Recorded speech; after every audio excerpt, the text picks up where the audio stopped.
Hello guys, आप सभी का फिर से स्वागत है। यह इकोनॉमिक्स घटना चक्र का डिस्कशन है और हम लोग आज जो है उद्योग और आधारभूत संरचना के बारे में डिस्कस करेंगे। तो स्टार्ट करते हैं। देखिए, कोविड 19 महामारी के कारण भारतीय अर्थव्यवस्था को इस सदी में एक बार फिर से जो है संकट का सामना करना पड़ा। इसके फलस्वरूप क्या हुआ? करोड़ों लोगों की जो जीविका का जो संसाधन थे इस पे प्रतिकूल प्रभाव पड़ा। उद्योग क्षेत्र भी इस झटके से जो है नहीं बच पाया। लॉकडाउन के दौरान इसमें भी तेजी से गिरावट दर्ज की गई। औद्योगिक उत्पादन सूचकांक के आधार पर औद्योगिक गतिविधियां अप्रैल 2020 में -57.3% की गिरावट से सुधर कर नवंबर 2020 में 1.9% तक संकुचित हो गई। 29.87 लाख करोड़ रुपए और भारत के सकल घरेलू उत्पाद के 15% के बराबर आकर्षक उपाय अर्थव्यवस्था को राहत और सहायता देने के लिए समाविष्ट किए गए। इन उपायों के तदंतर ऐसे प्रयास किए गए जिनसे अर्थव्यवस्था और भी अधिक मजबूत हो सके। सकल मूल्य वर्धन यानी जीवीए, इसके अद्यतन अनुमानों के आधार पर औद्योगिक क्षेत्र में 9.6% की वृद्धि का जो है अनुमान है और वर्ष 2020-21 में जीवीए में समग्र अंशदान 25.8% का है। औद्योगिक क्षेत्र के अंशदान में वर्ष 2011-12 से लगातार गिरावट होती जा रही है। जीवीए में विद्युत, गैस, जल आपूर्ति, अन्य उपयोगी सेवाओं का हिस्सा वित्त वर्ष 2011-12 के 2.3% से बढ़कर वित्त वर्ष 2020-21 में 2.7% हो गया, जबकि अन्य सभी औद्योगिक क्षेत्रों में गिरावट दर्ज हुई। डूइंग बिजनेस रिपोर्ट 2020 के अनुसार अगर बात करें तो भारत में ईज ऑफ डूइंग बिजनेस सूचकांक में भारत 190 देशों में से वर्ष 2018 में 77वें स्थान पे था। 2019 में 63वें स्थान पे पहुंच गया। भारत ने 10 मापदंडों में से 7 में बेहतर प्रदर्शन किया है। अंतरराष्ट्रीय मापदंडों के लगभग यह जो है समीप पहुंच गया है। कारोबार सुगमता रिपोर्ट 2020 ने वर्ष 2020 में स्वीकार किया गया। भारत लगातार तीसरी बार मुख्य 10 सुधारवादी देशों में से एक है और भारत ने विगत 3 वर्षों में तीसरी बार सुधार के साथ जो है यह 67वें स्थान पे पहुंच गया है। एफडीआई यानी प्रत्यक्ष विदेशी निवेश और निवेश वित्त पोषण के प्रमुख स्रोतों में से जो है यह एक है जो देश में आर्थिक विकास को गति देता है। एफडीआई प्रवाह देश में उत्पादकता, कौशल और प्रौद्योगिकी विकास को बढ़ावा देने के साथ यह जो है जुड़ा हुआ है। एफडीआई इक्विटी प्रवाह वित्त वर्ष 2013 से लगातार बढ़ रहा है। 2020 के दौरान कुल एफडीआई इक्विटी प्रवाह जो है 49.98 बिलियन यूएस डॉलर था, जबकि 2019 के दौरान यह 44.37 बिलियन यूएस डॉलर था।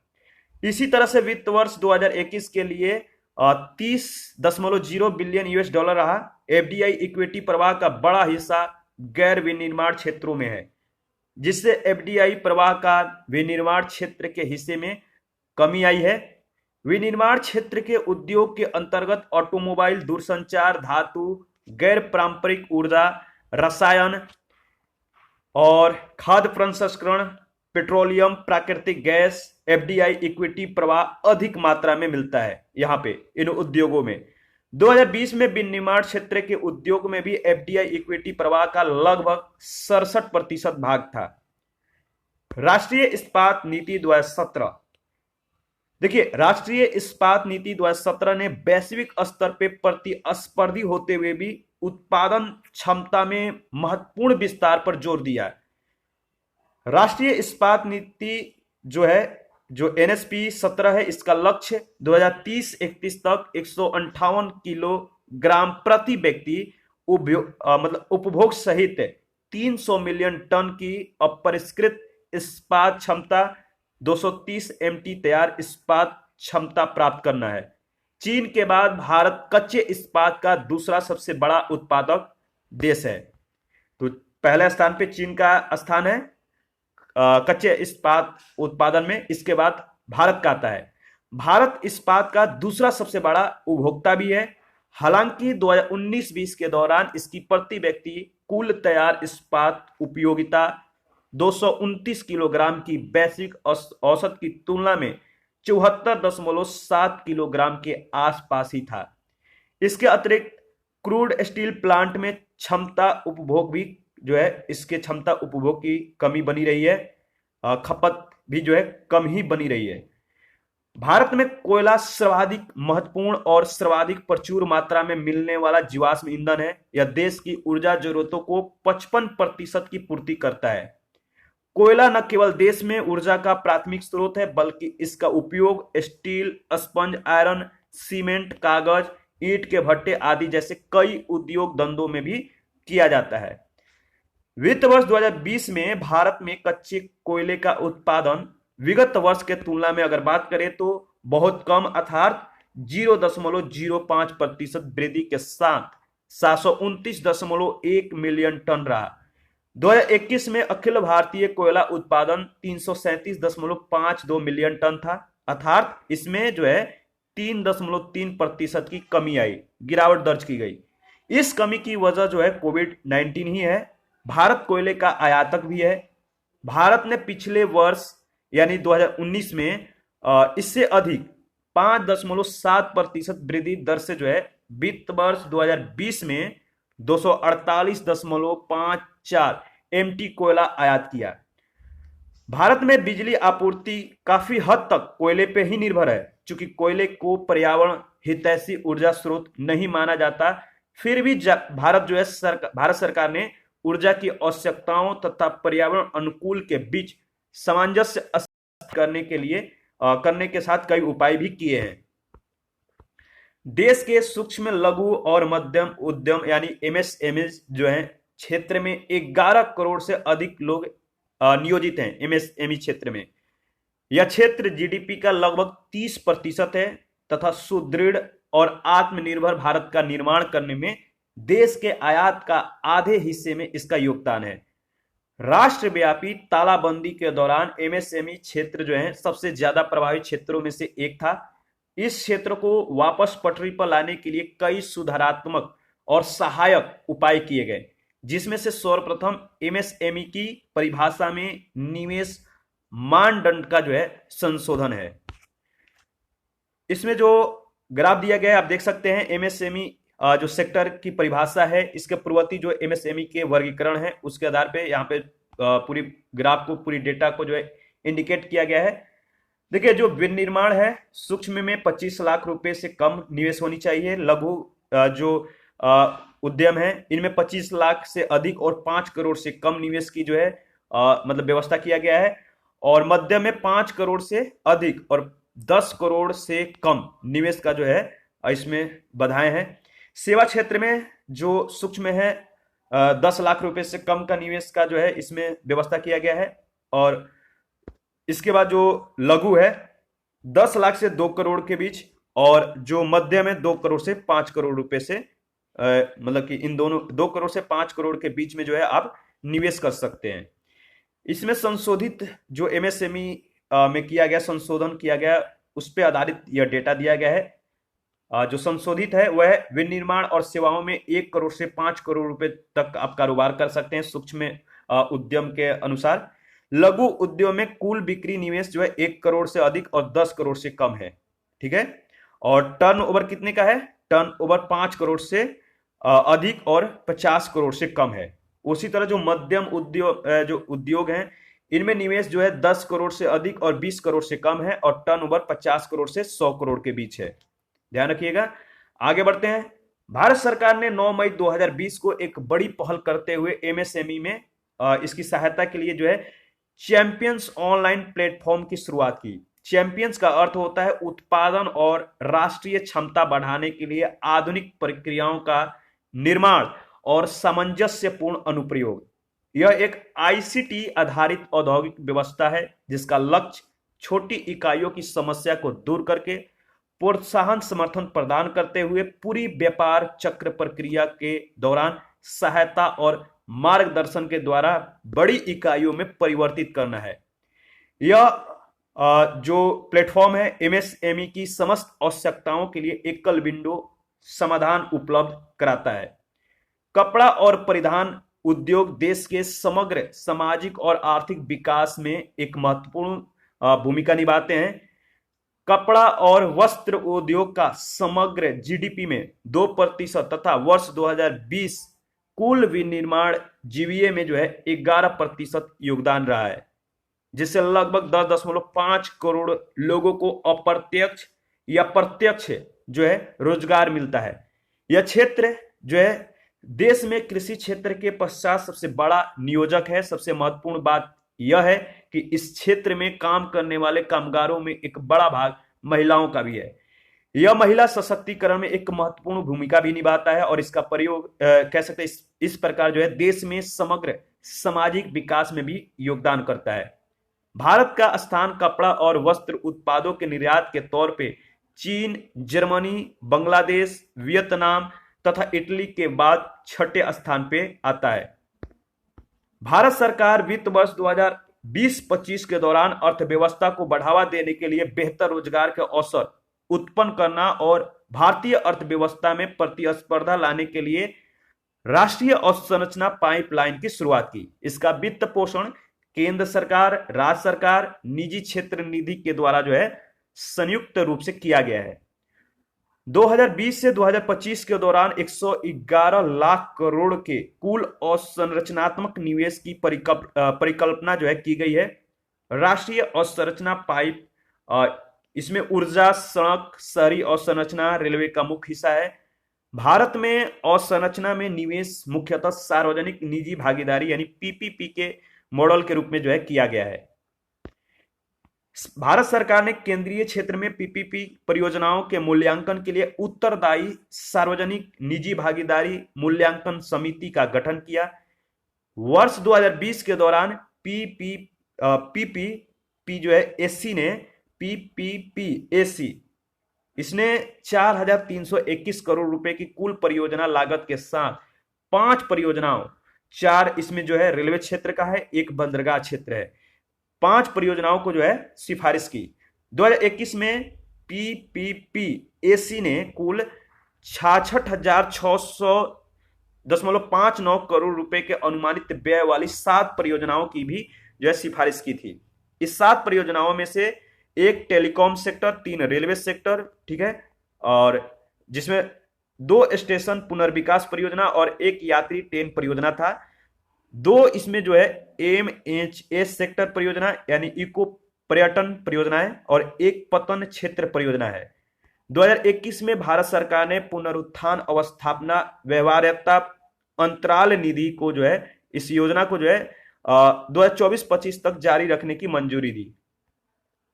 देखिए, बात किया जाए तो भारत जो है सड़कों पर दौड़ता है, चाहे वह यात्री परिवहन हो या माल की आवाजाही, मतलब माल की जो है आवाजाही हो। सड़क परिवहन देश में यातायात का प्रमुख साधन है। 2019 के दौरान सकल मूल्यवर्धन यानी जीवीए में जो जीवीए है सकल मूल्यवर्धन जो है इसमें परिवहन क्षेत्र का हिस्सा लगभग 4.6% था, जिसमें से सड़क परिवहन की भागीदारी 67% थी। भारत 63.86 लाख किलोमीटर शहरी ग्रामीण सड़कों और राष्ट्रीय राजमार्गों के साथ अमेरिका 66.45 लाख किलोमीटर के बाद दूसरे स्थान पे आता है। तो अमेरिका के बाद जो है यह दूसरे स्थान पे है भारत, और इस क्षेत्र में सक्रिय नीतिगत प्रयासों के साथ देश में सड़क नेटवर्क में निरंतर भी क्या हो रहा है, वृद्धि हो रहा है। 2019 के समाप्त दशक के दौरान राष्ट्रीय राजमार्गों में 7.25% की वृद्धि दर्ज जो है की गई, जिसके बाद ग्रामीण सड़कों और शहरी सड़कों का जो है इसमें जो है इसके बाद जो है इन शहरी और ग्रामीण सड़कों का जो है स्थान आता है, जिसे हम कह सकते हैं तेजी से सड़कों का निर्माण यहाँ पे जो है किया जा रहा है। उस वजह से सड़क निर्माण में जो है 2014-15 में 12 किलोमीटर प्रतिदिन की तुलना में 2018-19 में कितना हो गया, 30 किलोमीटर प्रतिदिन, और यह एक महत्वपूर्ण वृद्धि है। 2020-21 में प्रतिदिन सड़क निर्माण में आई तीव्र कमी की मुख्य वजह कोविड-19 ही रही है। भारत का उड़यन बाजार विश्व का सबसे तेजी से बढ़ता बाजार है और भारत के घरेलू ट्रैफिक में दोगुना वृद्धि हुई है। 2013-14 के 61 मिलियन से बढ़कर वित्त वर्ष 2019-20 में लगभग 137 मिलियन हो गया है। इसमें 14% कह सकते हैं प्रतिवर्ष से भी जो है अधिक वृद्धि दर्ज की गई है। उम्मीद है कि 2024-25 तक मतलब कि उम्मीद ही कह सकते हैं, यह तृतीय सबसे बड़े घरेलू विमानन बाजार से बढ़कर विश्व का तीसरा सबसे बड़ा समग्र बाजार बन जाएगा। वंदे भारत मिशन जो है 7 मई 2020 को विश्व में फंसे हुए भारतीयों को वापस लाने के लिए शुरू किया गया था। 13 दिसंबर 2020 तक लगभग 30 लाख यात्रियों का आवागमन हुआ, जिसमें कह सकते हैं लगभग 27 लाख को जो है जो 27 लाख है, इसको 27 लाख को चार्टर्ड उड़ानों और एयर इंडिया समूह के सहायता से मानव इतिहास में सबसे बड़ा बचाव मिशन के जरिए जो है सहायता दी गई। तो 27 लाख लोगों को जो है, जो 30 लाख यात्री का जो है उस समय आवागमन हुआ था, जिसमें 27 लाख को चार्टर्ड उड़ान और एयर इंडिया समूह के सहायता से मानव इतिहास में सबसे बड़े बचाव मिशन के जरिए सहायता दी गई। भारत में अंतर्राष्ट्रीय व्यापार की कुल मात्रा का जो मूल्य है लगभग 95% समुद्र के रास्ते होते हैं। सिंगल प्रबंधन के तहत भारतीय रेल जो है देख सकते हैं आप 67,580 किलोमीटर से भी अधिक रूट के साथ विश्व का तीसरा सबसे बड़ा नेटवर्क है। ठीक है, और 2020 के दौरान भारतीय जो रेल है, इंडियन रेलवे जो है 1.2 बिलियन टन माल और 8.1 बिलियन यात्रियों को जो है वहन किया है, जो विश्व का सबसे बड़ी कह सकते हैं कि सबसे बड़ी या सबसे बड़ा जो यात्री वाहक और विश्व का चौथा सबसे बड़ा माल वाहक नेटवर्क बनाता है। सभी प्रकार के उपभोक्ताओं पर वायरलेस टेलीफोनी की हिस्सेदारी 98.3% है, जबकि लैंडलाइन टेलीफोन अब केवल 1.7% रह गया है। भारत में कुल टेली घनत्व जो है नवंबर 2020 के अंत तक 86.6% पर था, जबकि ग्रामीण और शहरी क्षेत्रों में टेली घनत्व 59.1% तथा 139% था। ग्रामीण क्षेत्रों में 59.1 और शहरी क्षेत्रों में 139%। इंटरनेट उपभोक्ताओं की संख्या जो है मार्च 2019 में 636.7 मिलियन की तुलना में 2020 के अंत तक 776.4 मिलियन पर पहुंच गया। तो बहुत ज्यादा इसमें बदलाव हुआ। भारत जो है संयुक्त राज्य अमेरिका और चीन के बाद विश्व का तीसरा सबसे बड़ा ऊर्जा उपभोक्ता है। भारतीय ऊर्जा खपत बास्केट में विश्व की प्राथमिक ऊर्जा खपत में 5.8% की हिस्सेदारी के साथ कोयले और कच्चे तेल की महत्वपूर्ण भूमिका है। भारत विश्व में सबसे त्वरित गति से शहरीकरण की ओर बढ़ने वाला देशों में से भी एक है। 2011 के जनगणना के अनुसार अगर बात करें तो भारत के जो शहर हैं इनकी जनसंख्या जो है 37.7 करोड़ थी। 2030 तक लगभग 37.7 करोड़ से 60 करोड़ होने का जो है अनुमान है। भारत में शहरीकरण महत्वपूर्ण और अपरिवर्तनीय जो है बन गया है। यह राष्ट्रीय आर्थिक विकास और गरीबी उन्मूलन का महत्वपूर्ण निर्धारक है। इसी के साथ यह हमारा जो टॉपिक का डिस्कशन था समाप्त होता है। इस पर आधारित अब क्वेश्चनों को हम लोग एनालिसिस करेंगे। पहला क्वेश्चन आप देखिए, आपको कथनों को देखना है जो स्टेटमेंट दिया गया है और विचार करना है कि इनमें से कौन सा कथन सही है।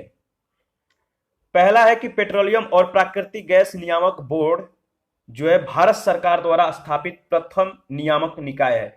दूसरा है पीएनजीआरबी का एक कार्य गैस के लिए प्रतियोगी बाजारों को सुनिश्चित करना है। और दूसरा है कि पीएनजीआरबी के निर्णयों के विरुद्ध अपील विद्युत अपील अधिकरण के समक्ष की जाती है। तो इसके बारे में हम लोगों ने डिस्कस किया था। बताइए इसका सही जवाब क्या है। इसका सही जवाब है बी ऑप्शन। दूसरा तीसरा जो स्टेटमेंट दिया गया सही जवाब है। पहला स्टेटमेंट था कि पेट्रोलियम और प्राकृतिक गैस नियामक बोर्ड जो है भारत सरकार द्वारा स्थापित प्रथम नियामक निकाय है, तो यह गलत है। देखिए, पेट्रोलियम और प्राकृतिक गैस नियामक बोर्ड का गठन जो है 2006 को अधिसूचित अधिनियम के तहत किया गया था, 31 मार्च 2006 को।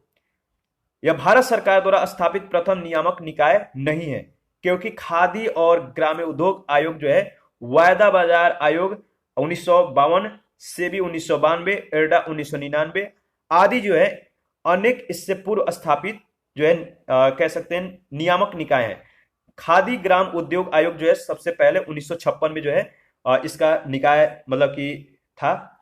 और पीएनजीआरबी को सौंपे गए कार्यों में पेट्रोलियम पेट्रोलियम उत्पादों और प्राकृतिक गैस से संबंधित विनिर्दिष्ट गतिविधियों में संलग्न कंपनियों और उपभोक्ताओं के हितों के संरक्षण के साथ प्रतियोगी बाजारों का संवर्धन करना शामिल है। तो आपको याद रखना है जो पीएनजीआरबी है, इसके क्या क्या कार्य हैं? पेट्रोलियम से संबंधित चीजें हैं, प्राकृतिक गैस से संबंधित चीजों को जो है इसमें इनके बाजारों का संवर्धन करना शामिल है। पीएनजीआरबी की स्थापना से संबंधित 2006 के अधिनियम के धारा 30 के अनुसार पीएनजीआरबी के निर्णयों के विरुद्ध अपील विद्युत अधिनियम 2003 के तहत स्थापित विद्युत अपील अधिकरण के समक्ष की जा सकती है। और इस प्रकार जो है आपका दूसरा तीसरा स्टेटमेंट जो था सही हो जाता है। कॉर्पोरेट सामाजिक उत्तरदायित्व के संदर्भ में कौन से कथन सही हैं? दो कथन है। पहला है कंपनी एक्ट 2014 ने सीएसआर को अनिवार्य बना दिया। दूसरा स्टेटमेंट है इसके अंतर्गत आने वाले कंपनियों को अपने वार्षिक शुद्ध लाभ का 1% सीएसआर गतिविधियों में व्यय करना होगा। तो सीएसआर के बारे में पहले हम लोग देख लेते हैं, फिर इसका सही जवाब देखेंगे क्या है। वैसे इसमें जो दूसरा दोनों स्टेटमेंट था आपका सही नहीं था, यानी इसमें डी ऑप्शन दिया गया है। तो पहले हम लोग जो सीएसआर है इसके बारे में डिस्कस कर लेते हैं। देखिए, सैद्धांतिक तौर पे कॉर्पोरेट सामाजिक उत्तरदायित्व का अर्थ होता है सामाजिक जिम्मेदारियों को निभाते हुए कारोबार करना, न कि समाज पर उपकार करना। कॉर्पोरेट सामाजिक उत्तरदायित्व कॉर्पोरेट शासन का वह प्रारूप है जिसमें प्रक्रिया व प्रणालियों का एक ऐसा समूह स्वीकार किया जाता है जिसके तहत किसी उपक्रम या कंपनी का संचालन कंपनी के शेयरधारकों, कर्मचारियों या कंपनी के उपभोक्ताओं के हित में निहित हो। कंपनी अधिनियम 2013 भारत में कॉर्पोरेट शासन का आधार देता है और सीएसआर गतिविधियों पर कंपनी द्वारा पिछले 3 साल के औसत शुद्ध लाभ जो है 2% खर्च करने की बात की गई है। कंपनी अधिनियम की धारा 135 जो है कंपनियों द्वारा कॉर्पोरेट सामाजिक उत्तरदायित्व के दिशा में गतिविधियों से जो है संबंधित है। तो सीएसआर के बारे में आपको ध्यान रखना है। नेक्स्ट क्वेश्चन है, निम्नलिखित में से भारत का कौन सा औद्योगिक या आर्थिक गलियारा जापान के सहयोग से जो है विकसित किया जा रहा है? वो है कौन सा वो गलियारा है, औद्योगिक या आर्थिक गलियारा जो जापान के सहयोग से जो है विकसित किया जा रहा है? तो वो है आपका सी ऑप्शन, दिल्ली मुंबई औद्योगिक या आर्थिक गलियारा कह सकते हैं। 4 नंबर है, खुदरा फर्नीचर की विशाल कंपनी आइकिया भारत में पहला शोरूम 2018 में किस शहर में खोला? तो इसका सही जवाब है हैदराबाद में। आइकिया ने अपना पहला शोरूम 2018 में हैदराबाद में खोला था। और इसके बारे में थोड़ा डिस्कस कर लेते हैं आइकिया के बारे में। देखिए, आइकिया जो है 2018 को स्वीडन की प्रमुख वैश्विक home furnishing retailer company IKEA पहला शोरूम जो है हैदराबाद में खोला। हैदराबाद के बाहरी इलाकों में हाईटेक सिटी में 13 एकड़ में बने इस विशाल स्टोर में 7,500 से भी ज्यादा उत्पाद मौजूद हैं। आइकिया 2025 तक भारत में 25 अन्य स्टोर भी जो है स्थापित करने की योजना बना रही है। नेक्स्ट क्वेश्चन है, औद्योगिक विकास केंद्र बानमौर मध्य प्रदेश के किस जिले में है? तो मुरैना में। मध्य प्रदेश के मुरैना जिले में जो है औद्योगिक विकास केंद्र जो बानमौर है स्थित है। नेक्स्ट क्वेश्चन है, निर्यात उत्कृष्ट शहर में मध्य प्रदेश के कौन से 2 शहर शामिल हैं? वो है आपका देवास और इंदौर। ए ऑप्शन आपका सही जवाब है। 7 नंबर है, निम्नलिखित आपको बताना है कि जो नीचे दिए गए क्रेडिट रेटिंग जो एजेंसियां हैं इन पर विचार करना है और इनके कालक्रमानुसार व्यवस्थित करना है। तो जो क्रेडिट रेटिंग एजेंसी हैं इनके कालक्रमानुसार आपको व्यवस्थित करना है। तो पहले कौन सा आएगा? तो देखिए, इसमें पहले आएगा आपका क्रिसिल, आईसीआरए, फिर केयर, यानी ए ऑप्शन आपका सही जवाब है। देखिए, जो सीएआरई जो है केयर है 1993 में स्थापित हुआ था। आईसीआरए जो है यह 1991 में, और जो क्रिसिल है 1987 में स्थापित हुआ था। भारत सरकार ने विनिर्माण नीति कब जारी की थी? इसका सही जवाब है 4 नवंबर 2011 को। भारत सरकार ने 4 नवंबर 2011 को राष्ट्रीय विनिर्माण नीति अधिसूचित की। इस नीति का उद्देश्य 1 दशक में जीडीपी में विनिर्माण क्षेत्र का अंश बढ़ाकर 25% करना और 10 करोड़ से अधिक रोजगारों का जो है सृजन करना है। मेक इन इंडिया कार्यक्रम कब आरंभ किया गया? इसका सही जवाब है सितंबर 2014 को। मेक इन इंडिया कार्यक्रम सितंबर 2014 में जो है आरंभ हुआ था। प्रधानमंत्री नरेंद्र मोदी के द्वारा जो है यह कार्यक्रम जो है 2014 में प्रारंभ किया गया। इस कार्यक्रम का उद्देश्य है भारत को एक प्रमुख निवेश गंतव्य तथा विनिर्माण, डिजाइन, नवाचार के वैश्विक केंद्र के रूप में प्रचारित करना। सरकार की नीति मेक इन इंडिया का उद्देश्य क्या है? तो पहला है नौकरशाही के ढीलापन को दूर करना, लाल फीताशाही को हटाना, विनिर्माण की लागत को कम करना, उत्पाद को प्रतियोगी बनाना। तो देखिए इसमें ई ऑप्शन सही है। इसमें जो ऑप्शन दिया गया है सारे ऑप्शन मेक इन इंडिया के उद्देश्य हैं। आगे बढ़ते हैं। 11 नंबर है, निम्न में से कौन सा एक औद्योगिक विकास के लिए जो है प्रोत्साहकी नहीं है? वह है डिजिटल इंडिया, डी ऑप्शन। देखिए जो दिया गया विकल्प है, 4 विकल्प है, make in India, is of doing business, startup India और डिजिटल इंडिया। इन दिए गए विकल्पों में डिजिटल इंडिया प्रोग्राम जो है भारत सरकार का एक प्रमुख कार्यक्रम है, जिसमें भारत को डिजिटल रूप से सशक्त समाज और ज्ञान अर्थव्यवस्था में बदलने का दृष्टिकोण निहित है। इसका उद्देश्य है सरकारी विभागों को देश की जनता से जोड़ना, यह सुनिश्चित करना कि बिना कागज के इस्तेमाल से सरकारी सेवाएं इलेक्ट्रॉनिक रूप से जनता तक पहुंच सके। इसका एक अन्य उद्देश्य ग्रामीण इलाकों को हाई स्पीड इंटरनेट के माध्यम से जोड़ना भी है। डिजिटल इंडिया के 3 घटक है। पहला है डिजिटल आधारभूत ढांचे का निर्माण करना, दूसरा है इलेक्ट्रॉनिक रूप से सेवाओं को जनता तक पहुंचाना और तीसरा है डिजिटल साक्षरता। तो याद रखिएगा। और बात करें तो शीर्ष अन्य तीनों पहले जो है मेक इन इंडिया कारोबार करने में सुगमता, स्टार्टअप इंडिया निवेश संवर्धन से संबंधित है। तो ध्यान रखिएगा। 12 नंबर है, भारतीय गुणवत्ता जो परिषद है इसके संदर्भ में कथन दिया गया है। बताना है कि QCI के संदर्भ में कौन सा कथन सही है। पहला है जो कथन दिया है QCI यानी भारतीय गुणवत्ता जो परिषद है, इसका गठन भारत सरकार और भारतीय उद्योग के द्वारा जो है संयुक्त रूप से किया गया था। दूसरा है QCI के अध्यक्ष की नियुक्ति उद्योग द्वारा जो है उद्योग द्वारा सरकार को ही की गई संस्तुतियों पर प्रधानमंत्री द्वारा की जाती है। इसका सही जवाब क्या होगा बताइए। और इसमें जो आपका जो स्टेटमेंट है आप देख सकते हैं दोनों सही है, सी ऑप्शन। देखिए जो क्वालिटी काउंसिल ऑफ इंडिया है इसकी स्थापना 1997 में भारतीय उद्योगों के साथ जो है संयुक्त रूप से की गई थी। भारतीय गुणवत्ता परिषद में भारतीय उद्योग का प्रतिनिधित्व 3 प्रमुख उद्योगों जैसे एसोचैम, CII, फिक्की के द्वारा जो है किया जाता है। यह भारतीय उत्पादों और सेवाओं की गुणवत्ता का प्रतिस्पर्धात्मकता बढ़ाने के उद्देश्य से अनुरूपता मूल्यांकन प्रणाली जिससे अंतरराष्ट्रीय स्तर पर जो है मान्यता दी गई है। स्थापना करने के जो है इसकी स्थापना करके देश में गुणवत्ता संबंधी अभियान को एक नीतिपरक दिशा जो है देता है। भारतीय गुणवत्ता परिषद 38 सदस्यों की एक परिषद द्वारा संचालित होता है जिसमें सरकार, उद्योग तथा उपभोक्ताओं का समान प्रतिनिधित्व है। QCI के अध्यक्ष की नियुक्ति उद्योग द्वारा जो है सरकार को की गई संस्तुतियों पर प्रधानमंत्री के द्वारा की जाती है। वर्तमान में इस परिषद के अध्यक्ष आदिल जैनुल भाई मतलब हैं, इनका नाम याद रखिएगा, आदिल जैनुल भाई का QCI के ये यानी इस परिषद के ये अध्यक्ष हैं और इनकी नियुक्ति प्रधानमंत्री के द्वारा 2014 में की गई थी। इसके बाद नेक्स्ट क्वेश्चन है 1929 का व्यापार विवाद अधिनियम निम्नलिखित में से किसका जो है उपबंध करता है? ट्रेड डिस्प्यूट एक्ट इसमें से किसका उपबंध करता है? तो 1929 का व्यापार विवाद अधिनियम के बारे में हम लोग डिस्कस करेंगे।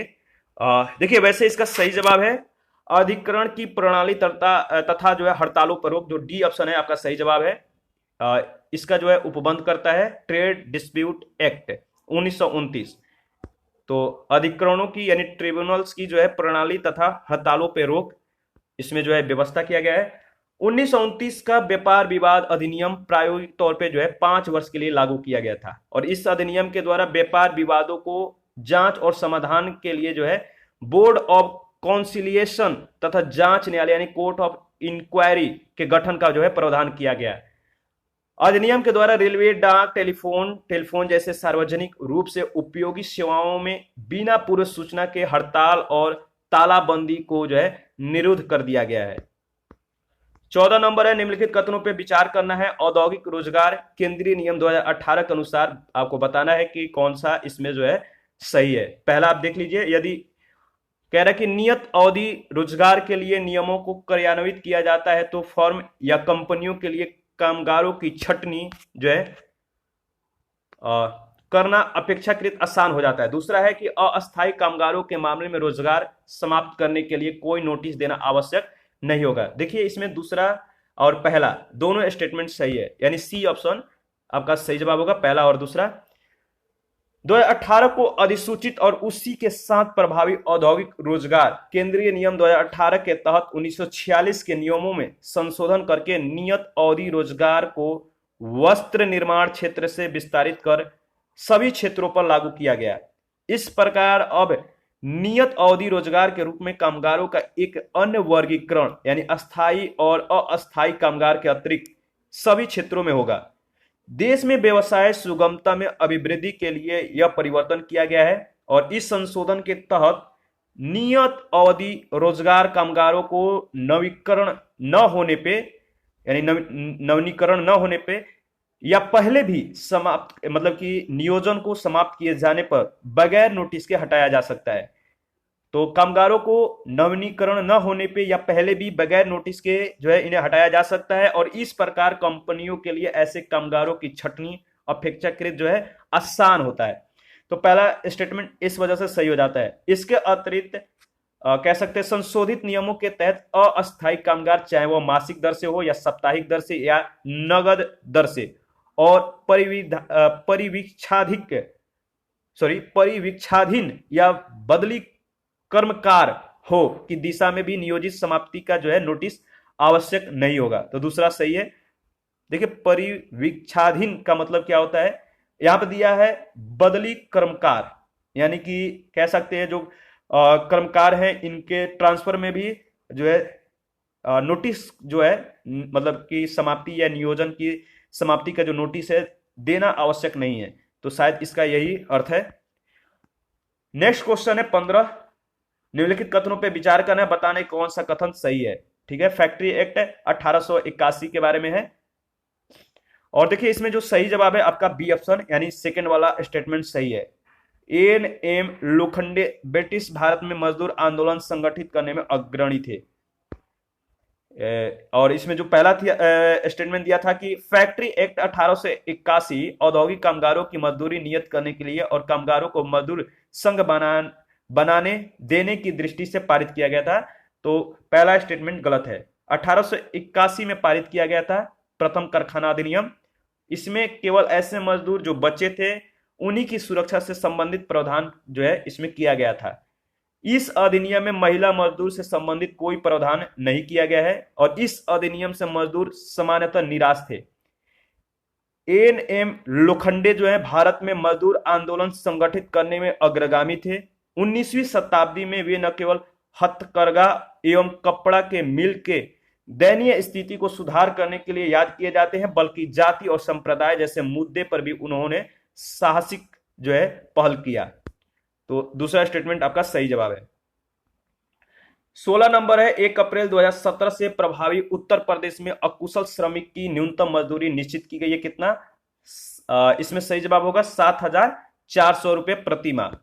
ठीक है, और न्यू डेटा के अनुसार अगर बात करें तो देखिए इसमें जो आपका 1 अक्टूबर 2020 से 31 मार्च 2021 तक प्रभावी न्यूनतम मजदूरी दरें जो है वो है 8,758 रुपए। ठीक है, 9,634 रुपए और 10,791 रुपए।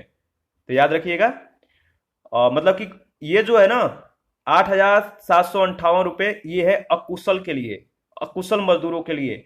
अर्ध कुशल के लिए 9,634 रुपए और कुशल जो व्यक्ति हैं इनकी जो न्यूनतम मजदूरी होगी कितना? 10,791 रुपए। तो ध्यान रखिएगा। 17 नंबर है, 2006-07 में भारत की जीडीपी में उद्योग का अंश कितना था? 2006-07 में भारत की जीडीपी में उद्योग का अंश 25 से 30% के मध्य था। 18 नंबर है, कथन ए और कारण आर दिया गया, आपको बताना है कि कौन सा सही है। क्या आर ए सही का व्याख्या कर रहा है या नहीं कर रहा है, आपको बताना है। तो कथन ए कह रहा है कि 1999-2000 के दौरान औद्योगिक उत्पादन में वृद्धि हुई, और कारण आर कह रहा है कि इस अवधि में अस्थायी विनिमय दर तथा सुधरी हुई व्यवसाय भावना पाई गई। तो इसका सही जवाब क्या है बताइए? इसका सही जवाब है ए ऑप्शन, यानी दोनों सही है और आर एक की सही व्याख्या कर रहा है। इसके बारे में हम लोग डिस्कस कर लेते हैं। देखिए 1999-2000 में औद्योगिक उत्पादन की वृद्धि दर 6.7% थी, जो वर्ष 1998-99 की वृद्धि दर में कह सकते हैं कि वृद्धि दर 4.1% की अपेक्षा अधिक थी। दक्षिण पूर्व एशिया के मुद्रा संकट और परमाणु परीक्षण प्रतिबंधों की पृष्ठभूमि में विनिमय दर की गिरावट के उपरांत 1999-2000 की अवधि में विनिमय दर ने कह सकते हैं अपेक्षित अस्थायित्व का प्रदर्शन किया। तो कथन कारण दोनों सत्य है, और कारण जो है कथन की सही व्याख्या भी करता है। हिंदी का कुछ टर्म है जो प्रोनाउंसिएशन में थोड़ा सा गड़बड़ हो जाता है, तो डोंट माइंड। 2000 से 2001 में निम्न उद्योगों में से किस एक की अधिकतम संवृद्धि दर जो संवृद्धि दर थी, बताइए किस उद्योगों में सबसे मतलब अधिकतम थी संवृद्धि दर? वो है आपका इस्पात में, डी ऑप्शन। यहां पे डेटा है, आप देख सकते हैं 31 मार्च 2021 को जारी आंकड़ों के अनुसार देश की 8 कोर उद्योगों की वृद्धि दर जो है निम्न है। तो 8 कोर जो है उद्योग हैं, इनके वृद्धि दर जो आपको 2020-21 का जो न्यू डेटा है इसको याद रखना है। सीमेंट में आप देख सकते हैं -15.5% है।